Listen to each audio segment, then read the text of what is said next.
Bonjour tout le monde, je m'appelle Le Chin, j'ai 40 ans, je vis en Suisse en ce moment. On est 2020, 3 juillet vendredi. Alors aujourd'hui je fais cette vidéo, j'ai envie de partager un peu mes sentiments, mes opinions et mes réflexions sur ce qui s'est passé en ce moment. Notamment du point de vue d'un Chinois vis-à-vis de cette maladie Covid-19. Alors, n'est-ce pas, on vit d'une période de la crise, crise sanitaire, économique, politique, etc. Mais en grosso modo, on commence en janvier d'une année qui débute par la révélation de crise en Chine, dans la ville de Wuhan, où d'ailleurs ma tante qui vit en plein milieu de l'épidémie. Au début, c'était une inquiétude vis-à-vis de ma famille, mes parents qui vivent en Chine, que j'appelais tous les jours, en lieu d'une fois par semaine, presque tous les jours pour voir les nouvelles. Et sachant que les mesures ont été prises très strictement, très rapidement en Chine, depuis le mi-février. Et la situation est plus ou moins contrôlée. Jusqu'à récemment, Beijing a repris un peu le nouveau cas. L'inquiétude d'abord, ça c'est le premier sentiment de première année. Alors l'année commence par l'inquiéter la Chine qui vit dans la crise. Et ensuite, n'est-ce pas, quand je suis en Suisse, la maladie est arrivée assez vite que l'Europe est devenue le deuxième foyer international. Que l'inquiétude il est dû passer chez moi à mes parents, qui commencent à inquiéter moi et ma famille ici. Je ne suis pas autant inquiété puisque je ne vois pas la maladie de façon directe. Comme je ne travaille pas à l'hôpital, je vois que des chiffres.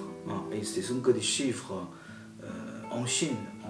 En Europe, le chiffre n'est pas encore spectaculaire, à part en Italie.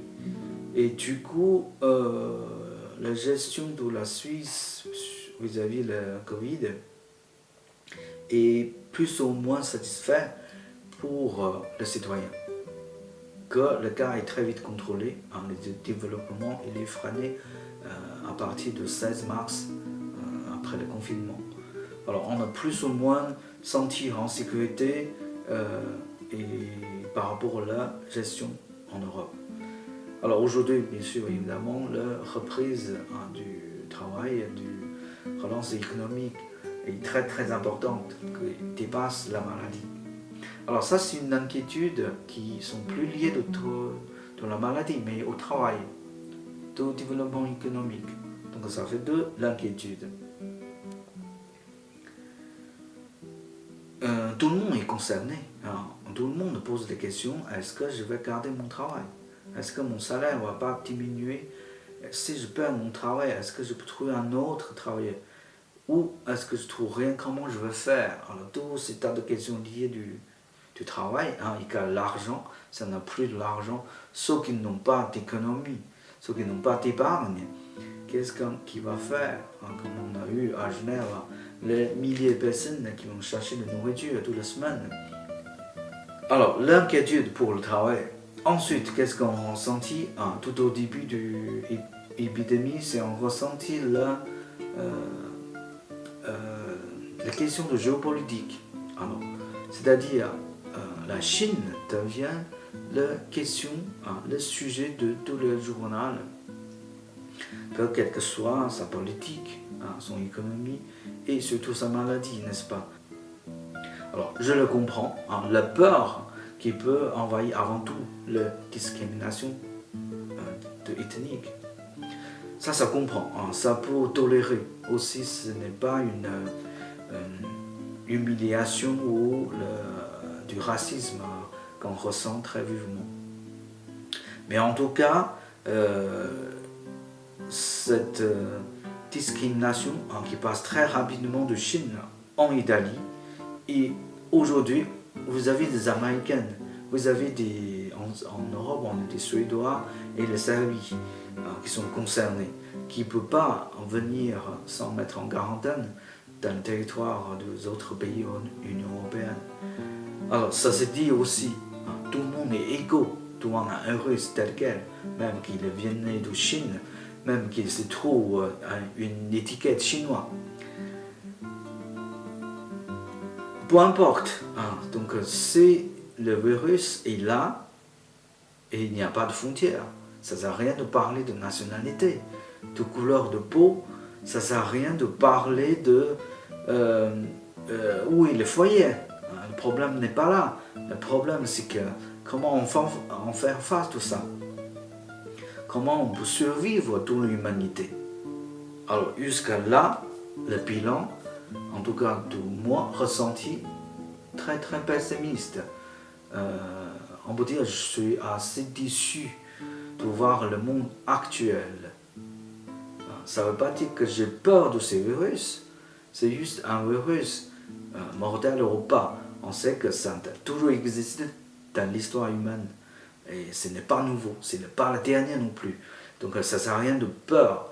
Mais la façon de gérer, de voir ces maladies, de voir le monde se diviser, de voir les humains s'entre discriminés, de voir le pays se ferme entre eux, qui ne sont pas d'accord, qu'ils n'arrivent pas à mettre en accord sur la même mesure, quand on n'est pas aussi avancé scientifiquement de trouver un médicament, un vaccin issu par l'humain, pas par la maladie, mais par l'humain. La maladie est neutre. Et nous, la gestion à notre intelligence humaine globale ou collective, elle est nulle. Alors ça commence à faire rire, puisque on dirait que c'est comme on est programmé et le virus, il était prévu pour arriver là, pour nous tester. Bon, bref, à présent, c'est tout ce que j'ai envie de dire, envie de partager comme mes sentiments, mes réflexions. En tout cas, c'est pas fini encore, puisqu'on vit en plein dedans de la maladie, de cette crise. J'espère qu'il ne va pas durer 2 ans. En tout cas, cette année, je sais que malheureusement, on n'en finit pas jusqu'à la fin d'année. Donc 2020, c'est une année qui coupe, qui marque l'histoire de l'humanité. Et j'espère cette année, par cette crise négative, qu'il nous donne un changement positif, en tout cas dans l'esprit, dans nos visions du monde, dans la collectivité humaine. J'espère que cette crise négative nous conduit de revoir le monde d'une façon globale, collective, et revoir l'humanité comme un seul peuple de la planète, sans faire toutes ces frontières de discrimination. Au moins on avance un peu dans la collaboration et comme le Dieu qui souhaite, on s'aime l'un à l'autre. Bon, salut!